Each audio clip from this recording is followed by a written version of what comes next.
So it's a distinct pleasure to be here. I started my fellowship here with Mike Rosenthal in 1977. I was 31 years old, and when I left Stanford, I was 39. So I spent the decade of my 30s here, and it was one of the happiest decades of my life. Our daughter Sarah was born here at Stanford Hospital, and we still have wonderful ties. And it's always been a great privilege and pleasure to come back. And when I come back to the Bay Area, one forgets how beautiful it is, especially up in the hills, and the quality of life is really something. On Thursday morning, I had the distinct pleasure of listening to Dr. Bateman give his endowed lecture on obstetric anesthesia and the research that he and his colleagues had done in looking at the impact of medications on maternal health, and then drove up to Hartford Airport, got in the plane, and looking out the window, crossing the Sierras, and then into the foothills, and everything was green. What a time to come to California. So here we are back in the surgical ICU. Ron will remember this very well back in the day, and the hairstyles have changed a little bit since then. At the end of each month, I would invite the residents that had rotated through the ICU to come up to Ridge. At that time, Ridge Winery was just getting going, and they were quite happy for you to bring your picnic stuff, sit at one of their tables, buy a bottle of their wine, and enjoy a lunch with families. Palo Alto in the late 70s, and I always enjoyed the murals on Hamilton and Varsity. So what I'm going to be talking about is the topic of advanced age and the critically ill. Does it really matter? And it's going to be somewhat wide-ranging, as you'll see. I don't have any disclosures. When I was going through some of my stuff, I discovered this, and I'd always potentially had an alternative career as a cartoonist, but this is something that I did at the age of 16. Standard 9, you can see down the bottom corner, is equivalent to 11th grade. And we've been talking about Shakespeare and As You Like It, and this was written in 1599. And I just want to take you through this because when you think that this was written, more than 400 years ago, how appropriate it is to this day. All the world's a stage, and all the men and women merely players. They have their exits and their entrances. And one man in his time plays many parts, his act being 7 stages and ages. At first, the infant mewling and puking in the nurse's arms, and then the whining schoolboy with his satchel and shining morning face, creeping like snail unwillingly to school. And then the lover, sighing like furnace with a woeful ballad made to his mistress's eyebrow. And then a soldier full of strange oaths and bearded like the par, jealous and honor, sudden and quick in quarrel, seeking the bubble reputation even in the cannon's mouth. And then the justice in fair round belly, with good capon lined, with eyes severe and beard of formal cut, full of wise saws and modern instances. And so he plays his part. The 6th age shifts into the lean and slippered pantaloon, with spectacles on nose and pouch on side, his youthful hose well saved a world too wide for his shrunk shank, and his big manly voice turns again towards a childish treble, pipes and whistles in his sound. Last scene of all that ends a strange eventful history, his second childishness and mere oblivion, science teeth, science eyes, science taste, science everything. I guess I'm somewhere between Pantaloon and oblivion, but it's very interesting as one gets into this stage of one's life that you see the trajectory of life in a totally different perspective. And one starts looking back rather than forward. And I think I'm going to try to share some of that with you this morning. This is another perspective. I love the New Yorker covers, and translating this into academia would be kind of like this. I'm not sure where Professor Emeritus fits into this, probably still lying on the beach somewhere. And then I love, Betty Davis's comment, because that is, I think, very appropriate. I'd like to start off just talking a little bit about epidemiology and biology of aging to kind of set the scene. And I think we're all familiar with the dramatic increase in life expectancy that's occurred in the last 150 years. And in truth, the vast majority of increase in life expectancy in the last 100 years has been through the eradication of childhood illnesses through vaccination. And now we're trying to increase life expectancy on the older population. And to put that in perspective, here's a chart that shows the growth in the world population. So total population since 1950 in the world has grown from 2.5 to 8 billion. But if you look at the red line, you'll see that the proportion of those that are under the age of 70 has increased threefold. The proportion of those greater than 70 has increased sixfold. And if you look at the US population from 2000 to 2020, it's increased from 281 to 331 million, but the proportion of inhabitants greater than the age of 65 has increased from 34 to 56 million and from 12 to 17%. So in our practice, clearly, we're going to be encountering a greater proportion of older patients, and that's what makes what I'm talking about all the more pertinent. I think this is an interesting perspective from Dr. Oshansky, who says, modern medicine advances in the medical sciences are tightly focused on a quest to find ways to extend life without considering either the consequences of success or the best way to pursue it. And he goes further to say that from the perspective of physicians treating the patients, it makes sense to help them overcome immediate health challenges, which we do every day. But further life extension in increasingly more aged bodies will expose the saved population to an elevated risk of even more disabling health conditions associated with aging. And he makes the point that if we find a cure for cancer, then the prevalence of dementia is going to become greater and greater in the surviving population. This has an interesting impact on healthcare, and Dr. Watts points out that in recent years in the United States, 75 to 80% of healthcare dollars are spent on high-tech interventions. We're all too familiar with those, dealing with the established diseases of aging, diabetes, hypertension, heart failure, and with a mixed impact on patient quality of life. Working in the operating room in the ICU, we deal with acute situations, but we seldom have the opportunity to see what happens to our patients once they leave the hospital.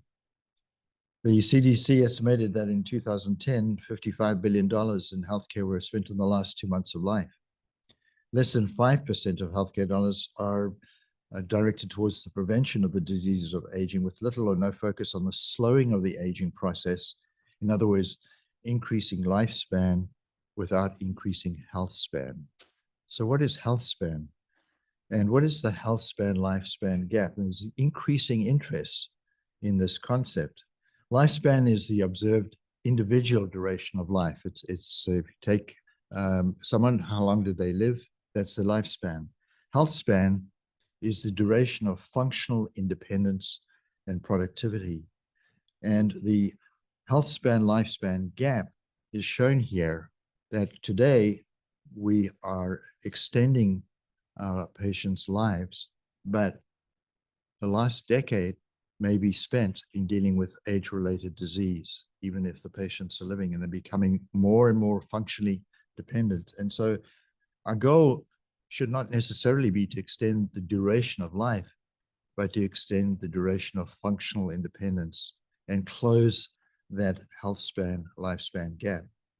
And this has led to the development of geroscience, which is really specifically looking for ways to do that. This is an interesting perspective looking at the 183 members of WHO. It's now down to 182.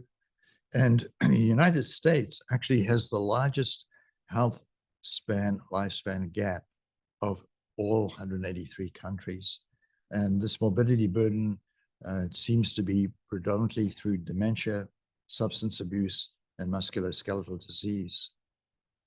So geroscience, this is sort of an example of what our cardiology colleagues have done in terms of strategies to decelerate biological aging of the vasculature. And on the left, the behavioral changes that one would hope ultimately would be instituted from childhood onwards, and not when the patients are 60s and their 70s and it's an irreversible situation. And there's an increasing list of drugs that are being looked at that potentially could slow down cellular aging processes.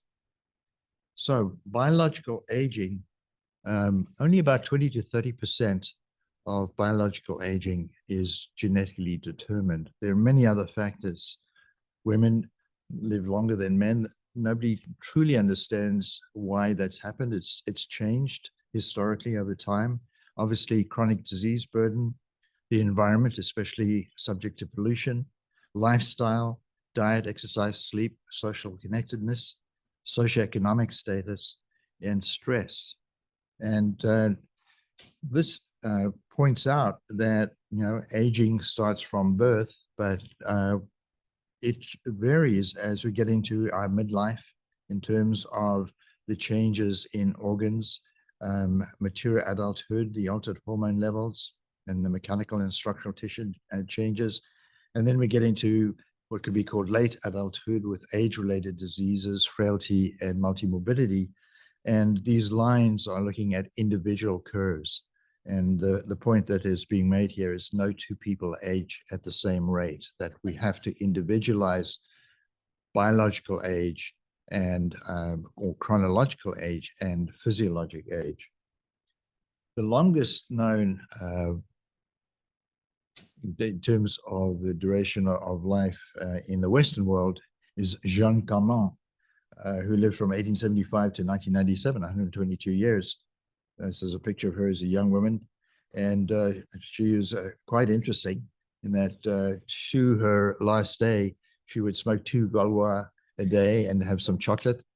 And she had a lawyer who worked out an arrangement with her that he would pay for her apartment when she was 95, with the understanding that when she died, he would get the apartment. Unfortunately, she outlived him at least 20 years. So here's another example of health span. Elaine Lalande was born in 1926. She was married to Jack Lalande, and founded the first health club and gym in Oakland in 1936, years ahead of his time. She is 98 years old. From what I could see on the web, in August of 24, she was still alive. Works out 20 minutes every day. She's got a little mini gym, and she says, I don't want to be old when I'm old. If we look at life expectancy by census, you'll note that the red would be the shortest life expectancy, and the yellow would be the longest by county. And you can see that there are marked disparities across the United States, especially when you compare the Southeast with the Northeast or the West Coast. And this goes down to neighborhood by neighborhood. So here's a pictograph from the Washington Post of DC and surrounding Maryland. And the blue dots are households or locations with long life expectancy, and the red dots with short life expectancy. And when it's analyzed, Montgomery County, 79% white, 8% Asian, 1% black, 90% have college degrees, less than 3% below the poverty line. Life expectancy at birth, 95 years. Right next door in Barry Farms, DC, 92% black, 3% Hispanic, 7.6% with a college degree, 70% below the poverty line, life expectancy at birth, 63 years. So I think the message there is that socioeconomic circumstances and everything that goes along with it in terms of stress, pollution, and so on, have a dramatic impact on life expectancy. Next, I'd like to segue into just a kind of a brief overview of the physiology of aging and how it affects every single organ system. And this will be of necessity brief. Just to start off, defining very important concepts: robustness and resilience. Robustness is the ability to resist a physical challenge or stress and maintain homeostasis. Resilience is the ability to recover from a physical challenge and stress and return to homeostasis. So in a sense, preoperatively, we're assessing the patient's robustness. How they do, depending that everything goes well, depends a lot on their physiologic resilience. We all undergo neurologic decline with a gradual loss of neurons through oxidative stress, inflammaging, apoptosis, microvascular and macrovascular disease, and then an increasing incidence and prevalence of degenerative neurologic disease, the presenile and senile dementias, Parkinson's, Alzheimer's, and motor neuron disease.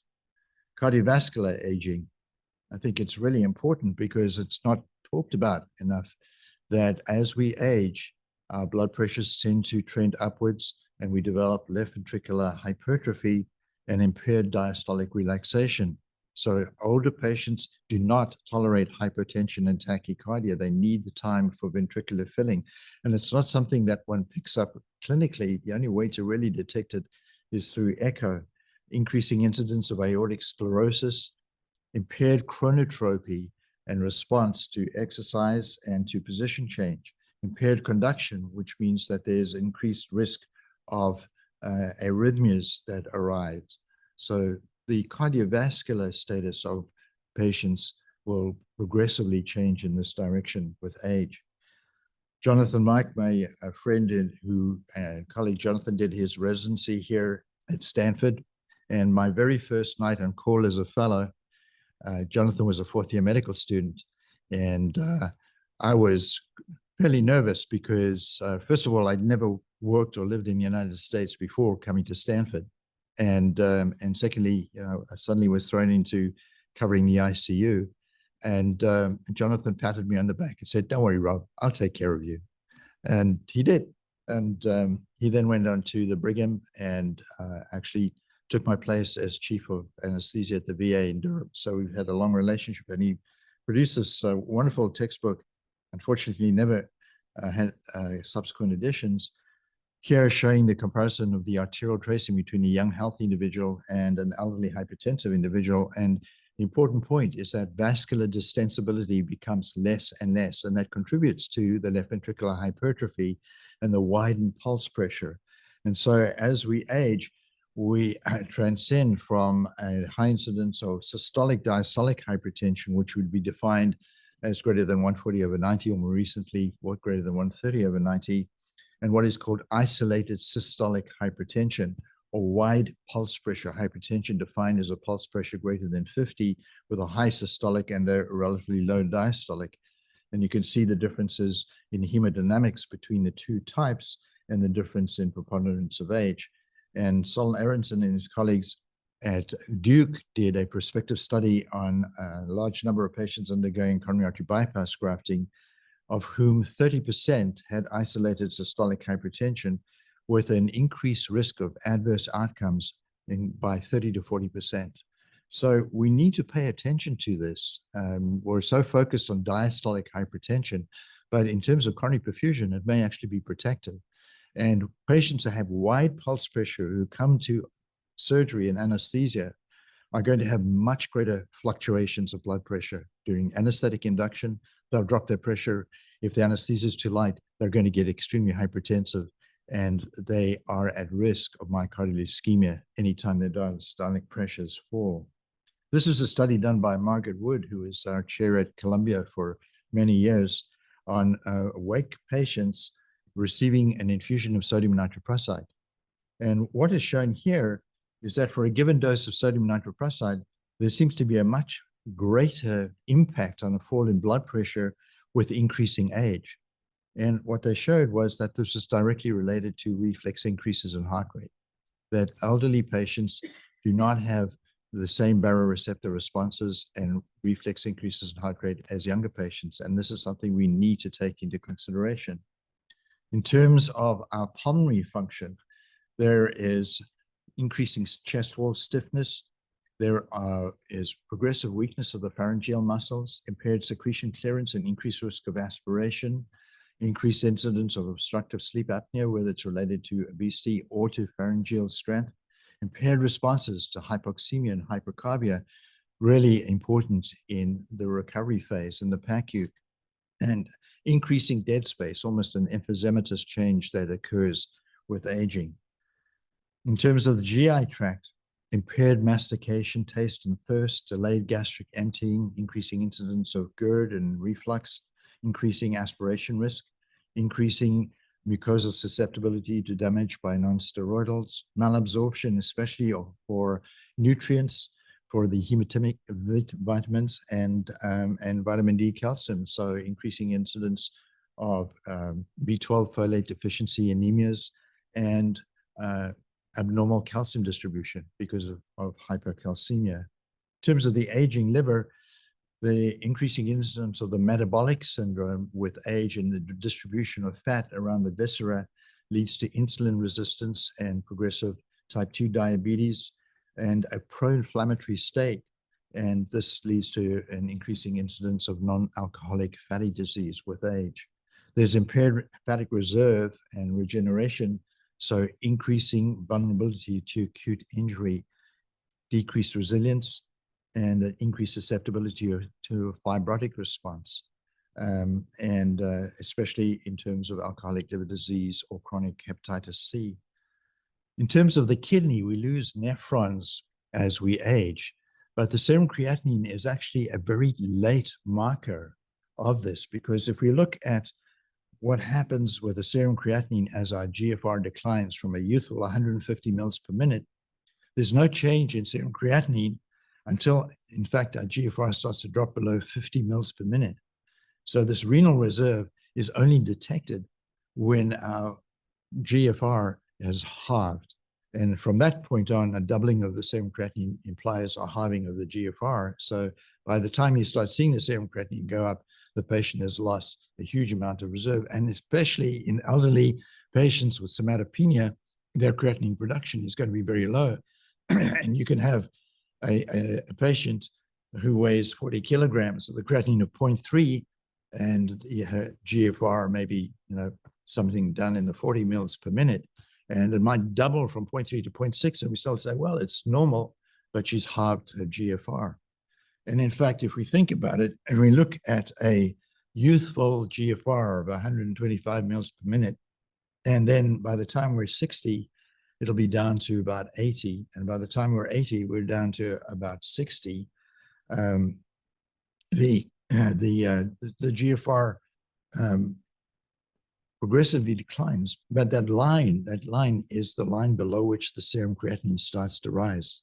So 20-year-old, 60-year-old, 80-year-old will all have a normal serum creatinine, but markedly different renal reserve. And so it's very useful in terms of evaluating aging patients to look at the estimated GFR, which really is only useful in a steady state. It's not going to help us with acute states, but it incorporates age and gender with the serum creatinine.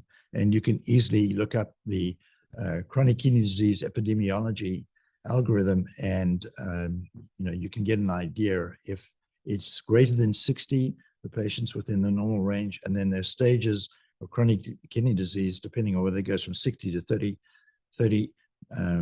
to 15 or less than 15, and there is a direct relationship between the eGFR and outcome after surgery. In terms of pharmacology, as a general principle, the vast majority of drugs that we use are lipophilic in order to be taken up into cells, but the body has to convert them to hydrophilic metabolites to allow them to be excreted in the bile and the urine. And there are two main ways of doing that: a very simple glucuronide conjugation, which is relatively slow, so that drugs that are glucuronide conjugated will be longer lasting, morphine, for example.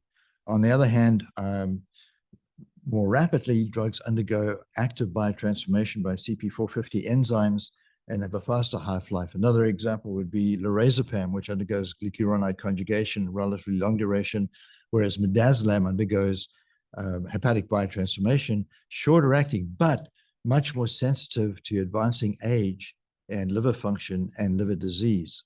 And then, of course, there are the group that are directly metabolized in the blood that are independent of liver and kidney function. So there are some important considerations.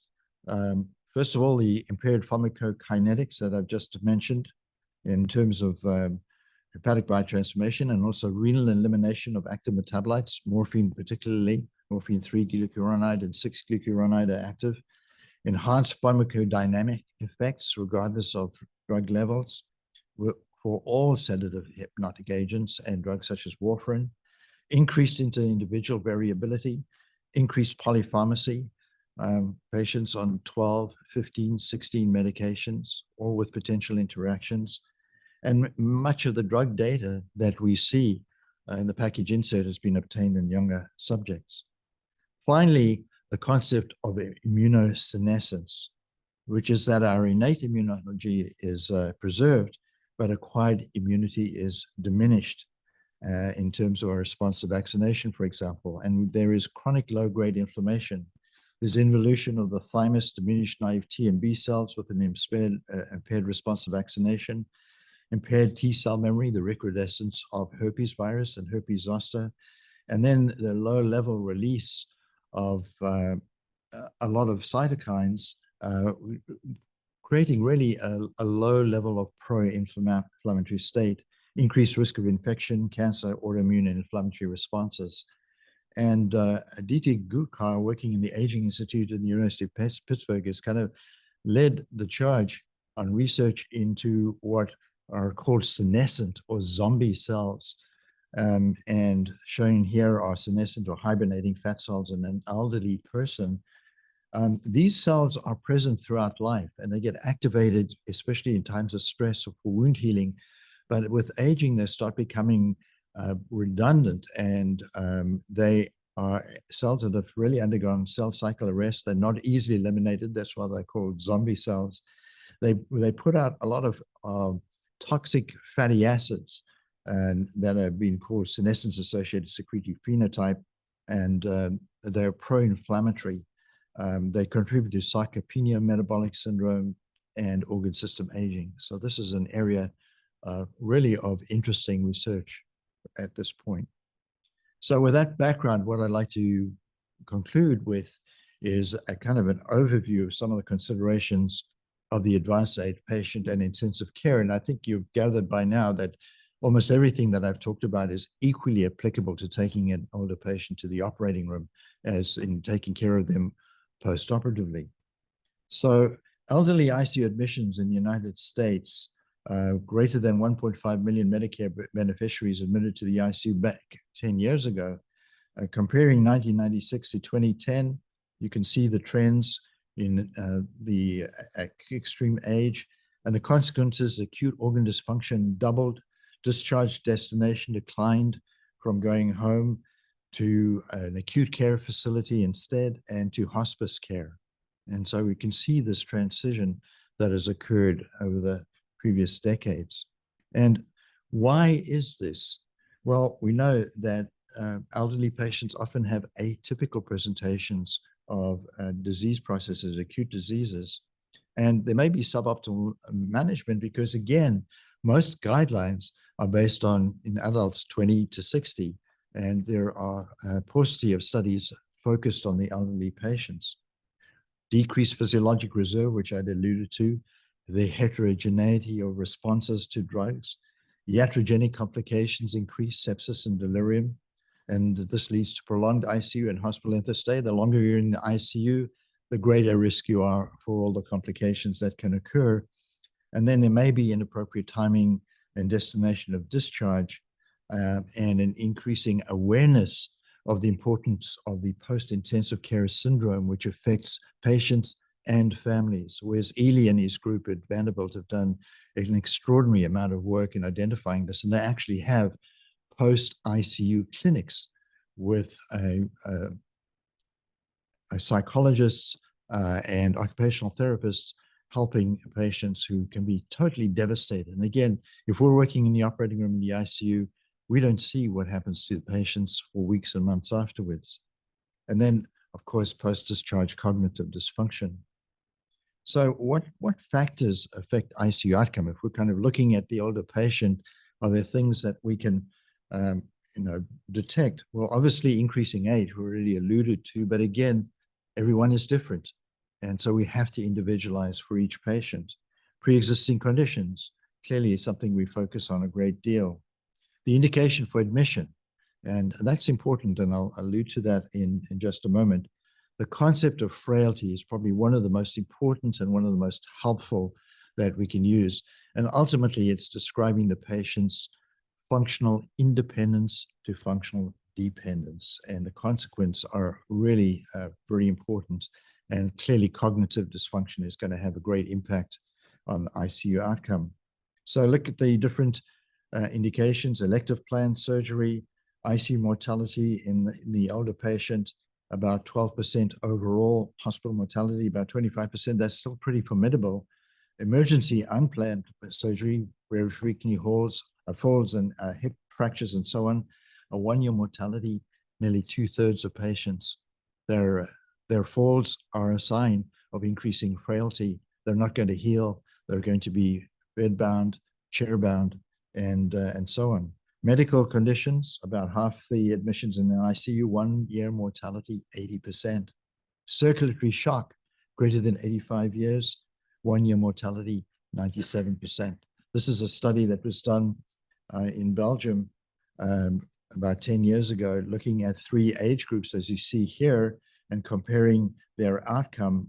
And I'll just draw your attention that less than 75 years with circulatory shock requiring vasopressors, mortality was 76%, 34% survival. That's pretty formidable. But when you look at the patients that are greater than 85, 3% were still alive at the end of 1 year. And it's hard for us to take that in consideration when we have a patient coming from the emergency room in circulatory shock. Sean Bagshaw in Canada, Calgary and his group have done a great deal of work on frailty, which is defined as a progressive loss of physical reserve.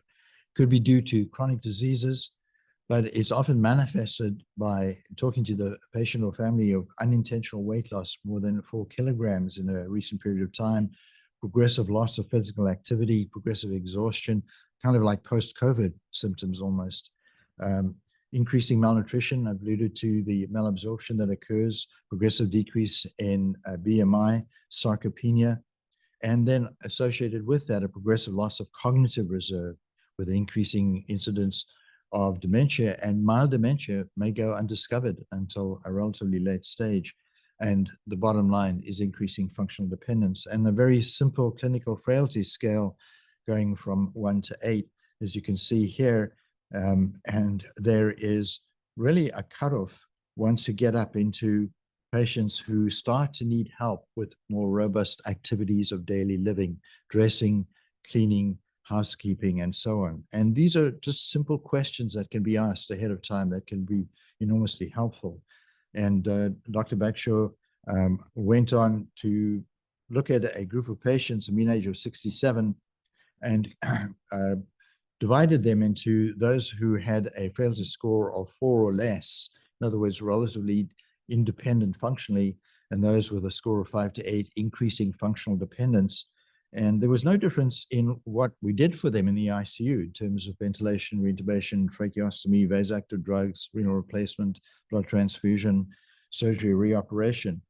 There was a huge difference in outcome in terms of ICU and hospital length of stay, hospital readmission, loss of independent activity, and 1-year survival. And just graphically, what you're seeing here is the probability of survival on the vertical axis and the follow-up from ICU admission on the horizontal axis. And if you look at the two extremes, the red line are patients with a clinical frailty score between 1 and 3, and the blue line are patients between 6 and 8, and 4 and 5 are somewhere intermediate.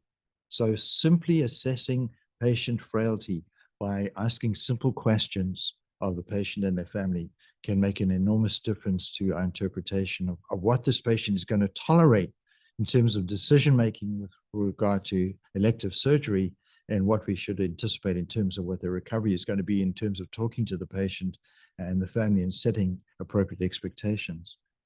In terms of perioperative cognitive disorders, there's been some kind of order in terms of nomenclature, in the sense that emergence delirium is defined as delirium occurring within hours to minutes to hours after surgery.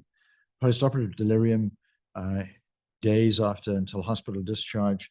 Delayed neurocognitive recovery is defined as disorders that occur up to 30 days postoperatively, and postoperative neurocognitive dysfunction is a cognitive disorder that is protracted beyond a month. Deb Cully, who's now chair of anesthesia at Penn, when she was in Boston, did some groundbreaking work in terms of preoperative rapid assessment of cognitive reserve. And she found that, in fact, in the population she was looking at, about 5 to 10% of the population greater than 65 years had subtle signs of dementia. Mild cognitive impairment, about 35 to 50%, frequently undetected. Age is not a direct predictor because of the heterogeneity we've been talking about, but it's a great predictor of the risk of postoperative delirium. And it also predicts postoperative dysfunction. And a number of screening tests, the most popular one is the mini-cog, which is simply asking the patient to say, draw 10 past 11 on this blank piece of paper. And here you can see a patient doing it quite successfully. Here's another one who's got the numbers okay, but not the actual time. And here's a patient who simply can't even get the numbers right, and mild, moderate to severe cognitive dysfunction with a 3-item recall score. And in her study of 200 patients, 23% greater than 65 had some probable cognitive impairment. Another important consideration, particularly in the ICU, which is such a sleep disruptive environment, is how our sleep patterns change with age. There is impaired sleep quantity and quality. And I think any of us who are grizzled in this room can attest to that. It occurs in more than 50% of individuals greater than 65. There's increasing shallow sleep, stage 1 and 2, with rapid awakening, increasing waking episodes during the night, not to mention going to the bathroom. Decreased deep sleep, stage 3 and 4, in the restorative REM sleep, and an impaired ability to adjust sleep-wake rhythms, especially in unfamiliar environments such as the ICU.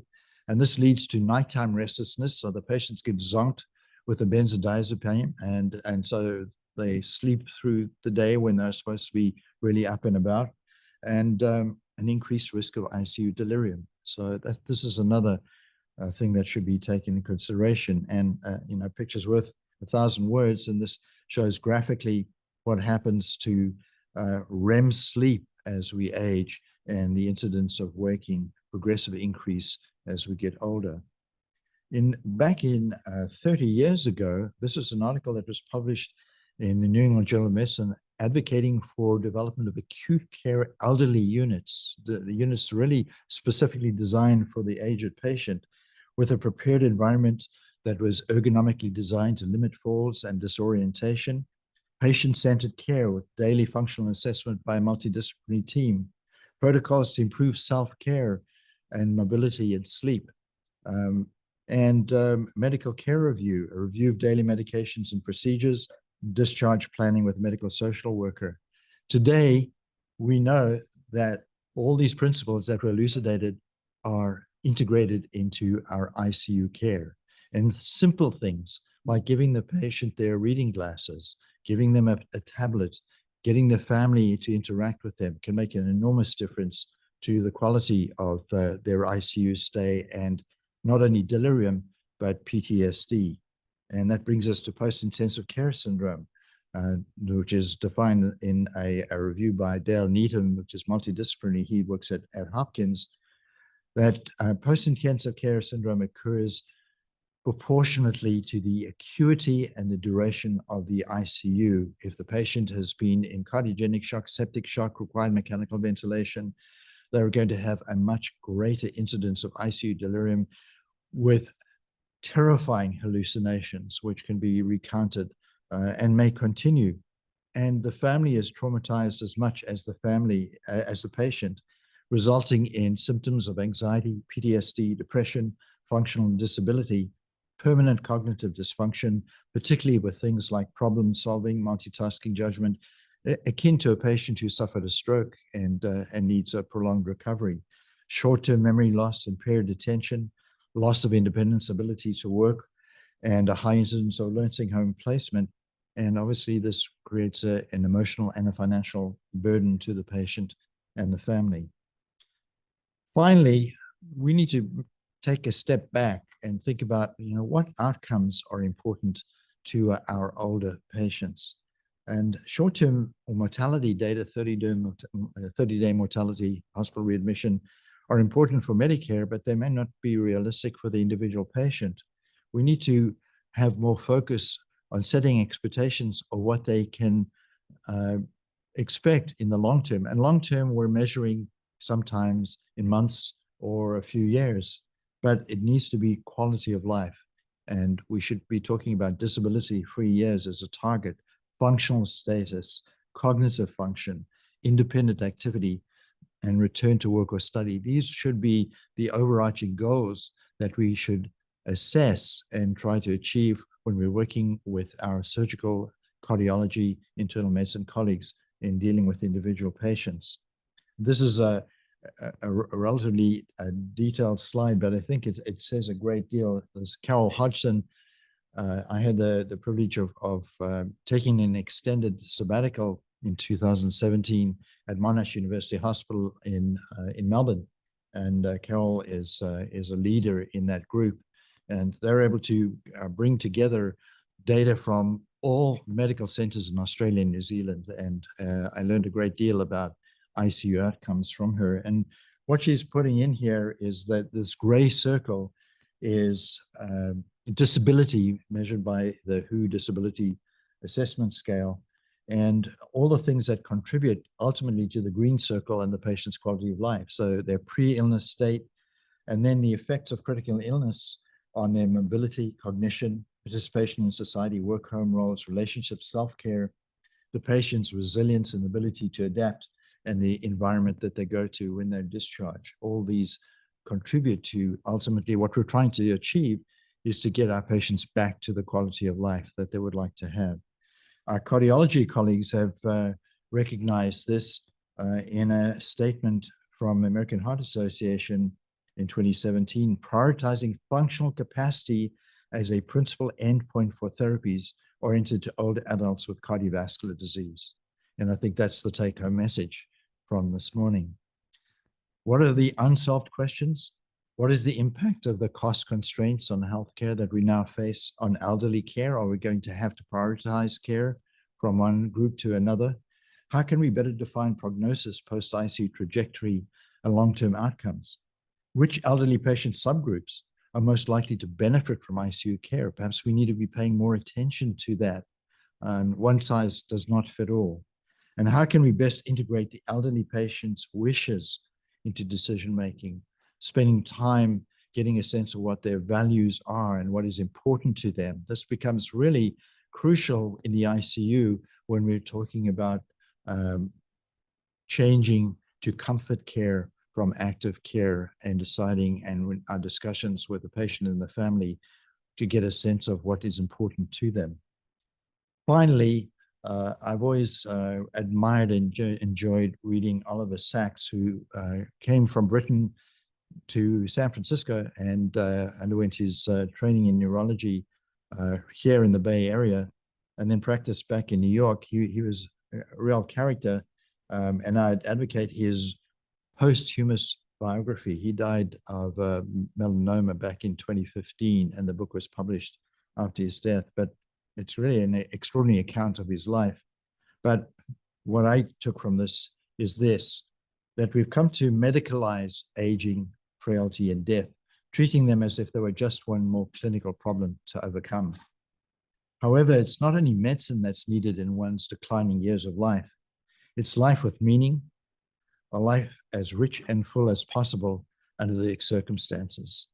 And thank you for inviting me to make my life richer and fuller by returning to my alma mater here, which has been a real great pleasure. Thanks very much. Do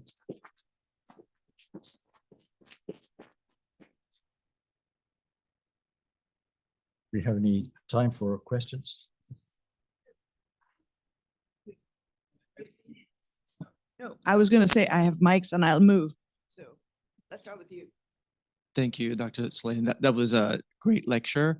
And I'm even reflecting on the very public case of an elderly um, person going through critical illness that we've all been kind of reading through the news of our Pope, who was in the ICU for a couple of weeks and now recently discharged. And we all know, those who know intensive care and the post-ICU syndrome, that his road to recovery is just beginning, although you never read anything about that. I guess my question, I have several questions and I look forward to spending time with you later today, but if you were to list, some of those causes of harm that we currently remain unaddressed in our daily clinical practice in the ICU, what comes to mind? If you were to walk around a unit and say, if resources was not an issue, if time and energy was not an issue, this is what I like to, these are the sources of harm that I like to address. I think the first source of harm is the amount of attention or lack of attention that we give to public health. And if you think about it, so many of our patients we are seeing, and set the scene, obviously, as an anesthesiologist, often the first time you see the patient is when they're just about to go into the operating room. In the ICU, the first time, if you're dealing with postoperative care, is when they come from the operating room. We're not involved in planning, in assessment, unless we are really active in the preoperative clinic. And we all live in our silos. And I think that is, one of the biggest challenges we face. And first of all, we're not there with the family and the patient ahead of time, setting expectations of what's going to happen.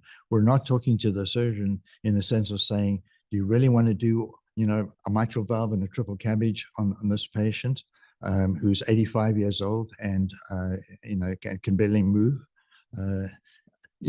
and so I think that there's a great deal of that,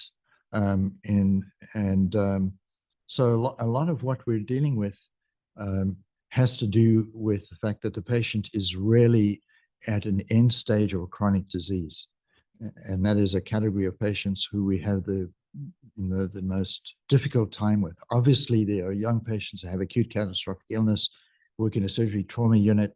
It's a very different set of expectations. But I think that the discourse needs to be freely between the teams that take care of the patient and what I've had the privilege of living through, anyone at this stage, when I was an anesthesia resident, no pulse oximetry, no capnometry, no indwelling arterial lines, and today just an extraordinary environment. But every time a new device comes on board, it brings its own set of problems. So now we have patients that we can keep alive with VA, ECMO, putting devices, and it adds another set of problems: hemocompatibility, stroke, infection, and so on. So it's a moving target. I don't think we can simply say, but ultimately, I think I feel very deeply about the lack of primary health care with so many patients. I mean, just my own environment, just getting a primary healthcare physician is a challenge. Having a meaningful ongoing relationship with a physician is a challenge. Getting a consult is a challenge. So by the time we see the patients, there are so many things that may have been done differently to set that patient up for their acute illness, that, we just have to do the best we can. And I think some of the principles that I know you use in your practice, which is engaging the family, engaging the patient, trying to create a better environment, being aware of the potential for delirium and post-intensive care syndrome. At this point in time, I think it's already the best things we can do. I also do think that it's really important, if you're working in a post-operative care unit, that the ICU team and the surgical team are aligned, because nothing is worse than if the patient or family get mixed messages from the two teams. And if you're going to have a patient care conference, you've got to have a huddle where everybody decides this is what we are in agreement about. This is the message we're going to, I think, communicate. And I also think I wish in retrospect that I had the opportunity to work more closely with Wes Ely and his group and set up post-intensive care clinics, because I think it's really so important to help patients. If you read his book, he describes one of the things that he did in his career, which is extraordinary, is that he noted all the patients that he took care of and the devastating consequences of somebody who's been in an ICU for 3 or 4 weeks. We've become so much more aware with COVID than before, but it's always been there. So I think those are some of the things that, I thought about more and more as I got towards the end of my clinical career. Thank you for an excellent talk. I have one question for you. How do you communicate this information to the hospital leadership? Our hospital is inclined on doing more cases because our business model of medicine is conflicted because of RVU units, more procedures, more revenue. So not every patient is the perfect candidate for every surgery. Not every surgery is the right answer for every patient. And this information gets somehow lost in translation when we are under the pressure of doing more and more cases. And I think the reason this is a very relevant question for us is we are looking for a position of vice chair of perioperative outcomes. And this position actually will have some sort of these tough calls to take. Is this the right candidate that we should be operating on? So how would you approach that? I think what hospital administrations understand most is return on investment. And so the way that I would approach it is to say, look, your return on investment has to be along the lines, the more you load up front in terms of preoperative discussion, preparation, appropriate selection of patients, the less it's going to cost you in terms of ICU length of stay, hospital length of stay, readmissions, postoperative infections. That's the sort of tack that I would take. And I think that as an anesthesia team and an ICU team, the more we can demonstrate value to the hospital admission by very careful performance improvement projects in terms of, catheter-related infections, urinary tract infections, ICU length of stay. Look, we did this. It's going to cost so much, but this is what the outcome is going to be. I think that's really the only practical way that one can achieve those. So I think having a robust preoperative clinic that can really work together, it has to be multidisciplinary in the sense of working with, both internal medicine and with surgery in terms of understanding what is going to give the patient the best outcome and what's going to cost the hospital the least. That's the language that gets understood, I think. Thank you so much for a really wonderful talk. Certainly many themes that resonate for any of us who work in the ICU, let alone in a hospital. I'm curious where you see the balance between, all of this data that you've presented where we know patients don't have that robustness and resilience as they age to tolerate a lot of the extreme therapies that we can apply in an ICU. Where do you see the balance between that? And if we look at kind of our ethical framework, so autonomy, which you've highlighted, equity and access, the balance between patient autonomy and perhaps a desire to pursue a lot of these therapies, a minimization of the perceived risk that we apply to ourselves versus perhaps some degree of paternalism as physicians who know this data.